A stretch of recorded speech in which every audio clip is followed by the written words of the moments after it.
ಅನ್ನ ಸಾಂಬಾರು ಚಪಾತಿ ಪಲ್ಯ all time favourite ಇದ್ದಂಗೆ. ನಾವು ಡೈಲಿ ತಿಂತಿರ್ತೀವಿ. ಏನಾದರೂ ಬೇರೆ ತಿನ್ನಬೇಕು ಹೆಲ್ದಿ ತಿನ್ನಬೇಕು ಅನಿಸಿದಾಗ ಇಲ್ಲಿದೆ ರಾಜಸ್ಥಾನದ ಸ್ಪೆಷಲ್ ದಾಲ್ ಢೋಕ್ಲಿ. ಟೇಸ್ಟ್ ಜೊತೆಗೆ ಹೆಲ್ದಿ ಆಗಿದೆ. ತುಂಬ ಎಣ್ಣೆನ ಯೂಸ್ ಮಾಡದೆ ಈಸಿಯಾಗಿ ಮನೆಯಲ್ಲೇ ಮಾಡ್ಕೊಳ್ಬೋದು. ಬನ್ನಿ ವೇಟ್ ಮಾಡದೆ ರೆಸಿಪಿನ ನೋಡ್ಕೊಂಡ್ಬಿಡೋಣ. ನಾನಿಲ್ಲಿ 1.5 ಬೌಲ್ನಷ್ಟು ಗೋಧಿ ಹಿಟ್ಟನ್ನು ತಗೊಂಡಿದ್ದೀನಿ. ಮೀಡಿಯಮ್ ಸೈಜ್ ಬೌಲ್ ಇರುತ್ತಲ್ಲ ಅದರಿಂದ. ಹಾಗೆ 2 ಟೇಬಲ್ ಸ್ಪೂನಷ್ಟು ಕಡಲೆ ಹಿಟ್ಟು ಮತ್ತು 1 ಟೀ ಸ್ಪೂನಷ್ಟು ಅಜ್ವಾಯಿನ್ ಅಥವಾ ಓಂಕಾರ್.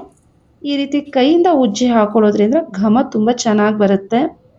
ಹಾಗೆ 1 ಟೀ ಸ್ಪೂನಷ್ಟು ತುಪ್ಪನ ಹಾಕ್ಕೊಂಡಿದ್ದೀನಿ ಮತ್ತು ರುಚಿಗೆ ತಕ್ಕಷ್ಟು ಉಪ್ಪು. ನೀಟಾಗಿ ತುಪ್ಪ ಎಲ್ಲ ಹಿಟ್ಟಿಗೆ ಹತ್ತೋ ರೀತಿ ಒಂದು ಸಾರಿ ಕಲಿಸ್ಕೊಂಡ್ಬಿಡೋಣ. ಇದಕ್ಕೆ ಅರ್ಧ ಟೀ ಸ್ಪೂನಷ್ಟು ಅರಿಶಿನ ಹಾಕ್ಕೊಳ್ತಾ ಇದ್ದೀನಿ ಮತ್ತು 1 ಟೀ ಸ್ಪೂನಷ್ಟು ಕಾಶ್ಮೀರಿ ಲಾಲ್ ಮಿರ್ಚ್. ನೀಟಾಗಿ ಮಿಕ್ಸ್ ಮಾಡ್ಕೊಂಡ್ಬಿಡೋಣ. ಅಚ್ಚ ಖಾರದ ಪುಡಿನೂ ಕೂಡ ನೀವು ಹಾಕ್ಕೊಳ್ಬೋದು. ಇವಾಗ ಸ್ವಲ್ಪ ಸ್ವಲ್ಪ ನೀರನ್ನು ಹಾಕಿ ಇದನ್ನು ಕಲಿಸ್ತಾ ಹೋಗೋಣ. ಚಪಾತಿ ಹದಕ್ಕೆ ಕಲಿಸ್ಕೊಳ್ಳೋದು ಬೇಡ, ಸ್ವಲ್ಪ ಪೂರಿ ಹದಕ್ಕೆ ಗಟ್ಟಿಯಾಗಿ ಕಲಿಸ್ಕೊಂಡ್ರೆ ಸಾಕು. ಈ ರೀತಿ ಪೂರಿ ಹದಕ್ಕೆ ಕಲಿಸ್ಬಿಟ್ಟು ಇದ್ರ ಮೇಲೆ ಒಂದು ಬಟ್ಟೆನ ಕವರ್ ಮಾಡಿ ನೆನೆಯೋಕ್ಕೆ ಇಟ್ಬಿಡ್ತೀನಿ. ಇವಾಗ ಬೇಳೆನ ಬೇಯಿಸ್ಕೊಳಕ್ಕೆ ಹಾಕ್ಕೊಂಡ್ಬಿಡೋಣ.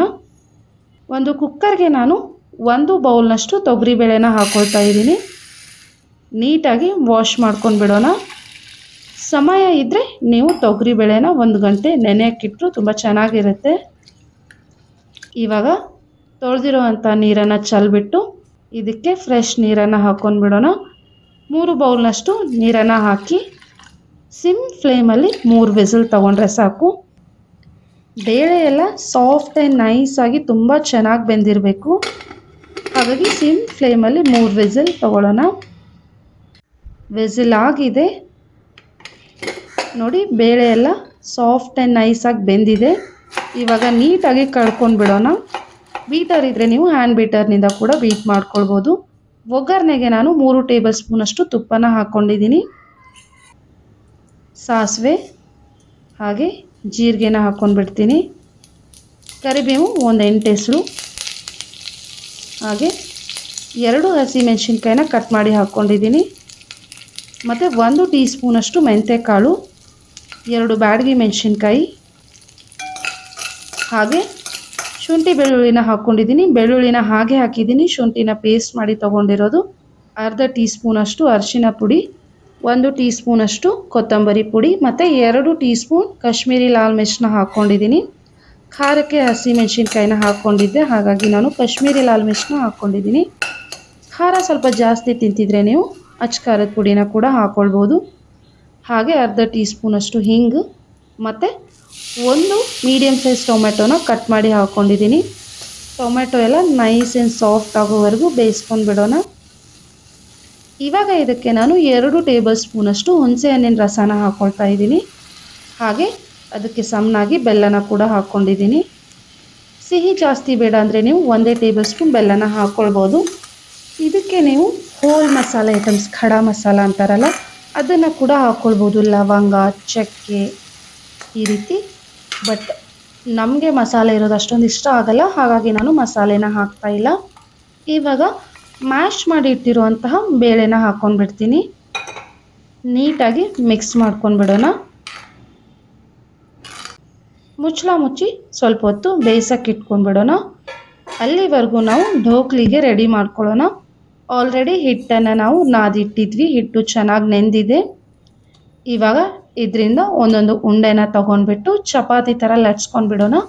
ತುಂಬ ತೆಳುವಾಗಿ ಲಟ್ಸೋಕ್ಕೆ ಹೋಗಬೇಡಿ, ಸ್ವಲ್ಪ ಮೀಡಿಯಮ್ ಸೈಜ್ ಇರಲಿ. ನಾನು ಮಾಡೋ ರೆಸಿಪೀಸ್ ನಿಮ್ಗೆ ಇಷ್ಟ ಆದರೆ ಮರೀದೆ ಲೈಕ್, ಶೇರ್ ಆ್ಯಂಡ್ ಸಬ್ಸ್ಕ್ರೈಬ್ ಕೂಡ ಮಾಡಿ. ಸೊ ನಿಮಗೆ ಯಾವ ಶೇಪ್ ಬೇಕೋ ಆ ಶೇಪಲ್ಲಿ ನೀವು ಕಟ್ ಮಾಡ್ಕೊಳ್ಬೋದು. ನಾನಿಲ್ಲಿ ಡೈಮಂಡ್ ಶೇಪಲ್ಲಿ ಕಟ್ ಮಾಡ್ಕೊಳ್ತಾ ಇದ್ದೀನಿ, ಶಂಕರಪಾಳೆ ಮಾಡ್ತೀವಲ್ವ ಆ ಶೇಪಲ್ಲಿ. ಸೊ ಇವಾಗ ಕಟ್ ಮಾಡಿ ಆಗಿದೆ. ಹಾಗೆ ಬೇಳೆ ಕೂಡ ಚೆನ್ನಾಗಿ ಕುದಿ ಬಂದಿದೆ. ರುಚಿಗೆ ತಕ್ಕಷ್ಟು ಉಪ್ಪನ್ನು ಹಾಕ್ಕೊಂಡ್ಬಿಡ್ತೀನಿ.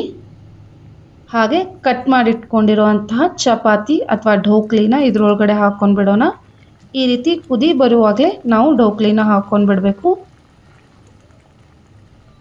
ಸೊ ಕಟ್ ಮಾಡಿಟ್ಕೊಂಡಿರೋ ಎಲ್ಲ ಡೋಕ್ಲಿನೂ ಹಾಕಾಗಿದೆ. ನಿಧಾನವಾಗಿ ಇದನ್ನು ಸೈಡಿಂದ ಮಿಕ್ಸ್ ಮಾಡ್ಕೊಂಡ್ಬಿಡೋಣ.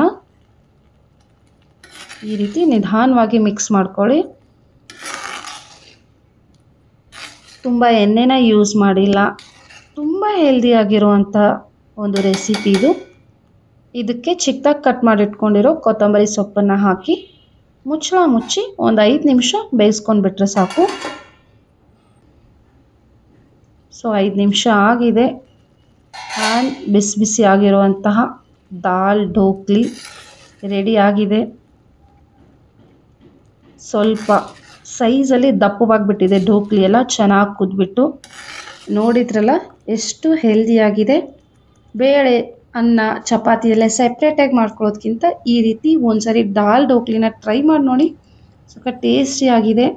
ಮತ್ತೆ ಮತ್ತೆ ಮಾಡ್ಕೊಂಡು ತಿಂತೀರಾ, ಹೆಲ್ದಿಯಾಗಿದೆ. ಸೊ ಸರ್ವ್ ಮಾಡ್ಕೊಂಡು ಬಿಟ್ಟಿದ್ದೀನಿ. ಇದರ ಜೊತೆಗೆ ಪಾಪಡ್ ತುಂಬ ಚೆನ್ನಾಗಿರುತ್ತೆ. ಹಾಗೆ ನೀವು ಇದ್ರ ಮೇಲೆ ತುಪ್ಪನ ಕೂಡ ಹಾಕ್ಕೊಂಡು ತಿನ್ಬೋದು. ಒಟ್ಟಿನಲ್ಲಿ ಒಂದು ಹೆಲ್ದಿಯಾಗಿರುವಂತಹ ದಾಲ್ ಢೋಕ್ಲಿನ ನೀವು ಟ್ರೈ ಮಾಡಿ ನೋಡಿ, ಖಂಡಿತ ನಿಮಗೆ ಇಷ್ಟ ಆಗುತ್ತೆ. Thank you.